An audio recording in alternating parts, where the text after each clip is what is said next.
2 jours de coma, de coma spirituel. Enfin, mon âme n'était plus là. Je respirais, j'étais là, à côté de mes proches, mais moi j'étais partie. Ce que Dieu, en tout cas, m'a fait grâce de voir, c'est que j'étais dans mon cercueil. J'ai vu ma tombe, j'ai vu que j'étais dans le cercueil, et à un moment donné, j'étais propulsée dans la galaxie, l'espace. J'ai vu quelques étoiles. Et je suis restée, j'ai l'impression que je suis restée vraiment dans cette galaxie pendant une éternité. Ça a duré, et j'errais, mon âme errait, j'errais, je me demandais, mais qu'est-ce que je fais là? Qu'est-ce qui se passe? Et il faisait noir. Et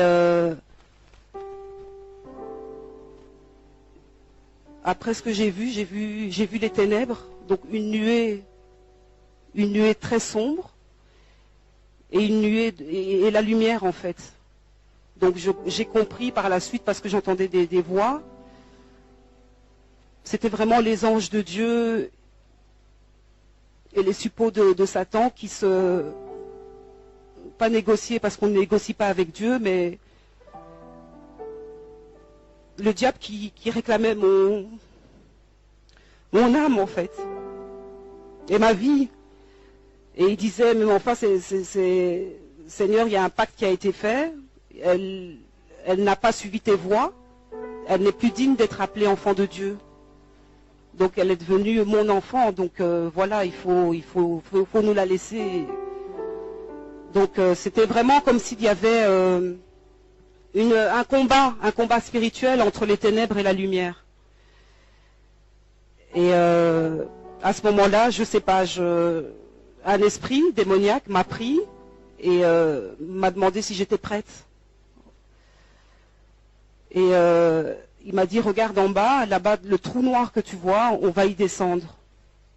Et là, j'ai commencé à crier. Et je criais réellement, puisque ma sœur m'a dit par la suite, quand j'ai retrouvé mes esprits, que Dieu est vraiment grand et il a tout fait. C'était vraiment sous son contrôle, parce que la manière dont tu criais, c'est pas possible qu'on n'ait pas eu des voisins qui sont venus à la maison pour réclamer des tapages nocturnes en plus, puisque ça se passait la nuit.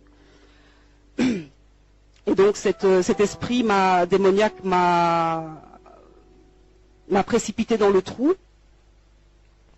Et en fait, j'ai vu de la terre. On descendait vraiment les profondeurs de la terre. J'ai vu beaucoup de terre et il faisait noir, et je criais, et il faisait noir. Et au plus on s'enfonçait, au plus je criais. Et puis à un moment donné, on s'est arrêté, comme dans une espèce d'ouverture, comme dans une grotte. Et là, l'esprit m'a dit, est-ce que tu es prête? Parce que ici, c'est l'enfer. Et on va commencer à prendre... Je suis vraiment désolée. Hein. Et il m'a expliqué qu'il y avait 7 niveaux en enfer. Et que là, on allait commencer au premier niveau. Donc il m'a amené au premier niveau. Moi, je fermais les yeux et je disais non, non. Et je criais au Seigneur. Je disais, Seigneur, Seigneur, non, pardon pour ce que j'ai fait. Je me repentais. Et l'esprit démoniaque me disait, c'est trop tard. C'est trop tard. Voilà, ça c'est le premier niveau. Et là, j'ai vu des bêtes horribles comme des serpents, des scorpions, enfin des bêtes qui sont même pas, qui n'existent pas sur cette terre. On est descendu au deuxième niveau. Il m'a dit, voilà, ça c'est le deuxième niveau. Moi, toujours en train de crier, non, je veux pas, Seigneur, Seigneur, libère-moi. On est descendu au troisième niveau. Et au troisième niveau, il m'a montré une personne qu'on châtiait en fait. Donc cette personne était un homme. Et cet homme recevait des coups de couteau. Et à chaque coup de couteau qui transperçait son cœur, il ne mourait pas. Il ne mourait pas, le sang giclait, cet homme pleurait, criait, et la plaie se refermait. Et puis il recevait des coups de couteau toujours au même endroit, et le même processus se répétait et se répétait. Et cet esprit démoniaque me disait, tu vois le châtiment, ça c'est éternellement que cette personne-là va être comme ça, en tout cas trucidée par au quatrième niveau.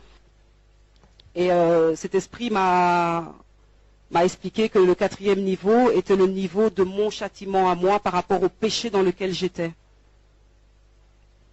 Donc péché sexuel, hein, puisque j'ai été condamnée par rapport à ça. Et on m'a mis sur cette pierre, on m'a ligoté et on m'a laissé là. Et tout ce que je voyais là en dessous de mes pieds, donc la pierre était debout, hein, pas couchée, donc j'étais vraiment contre un mur. L'enfer ressemble à une grotte, en tout cas là où j'étais, au niveau, c'est une grotte en fait. C'est une grotte où il fait sombre, où il y a du feu à gauche et à droite. C'est un endroit très lugubre où on n'entend que des cris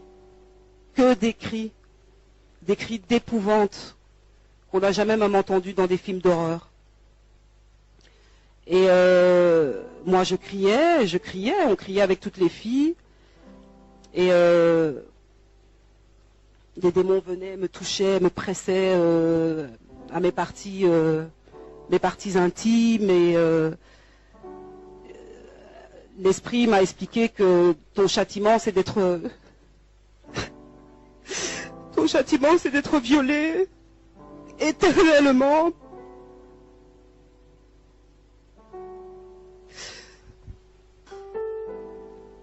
Et naissaient des enfants de ces relations en fait. Tu n'as pas le temps de dormir en enfer. Tu ne dors pas. J'ai cru que j'y étais depuis des siècles. Et c'est sans arrêt. On ne ferme pas les yeux en enfer. On n'a pas un temps. Il y a des niveaux. Il y en a 7. Et vous vous rendez compte le niveau où moi j'étais, plus que la moitié, quoi. Enfin, j'étais presque au niveau du 7e pour moi. Donc le péché de l'immoralité sexuelle est un péché sévèrement puni. Je priais quand j'étais en enfer, j'ai pas cessé de prier mon Dieu, j'ai pas cessé de demander pardon. J'ai déposé le pardon aussi auprès de la femme de cet homme.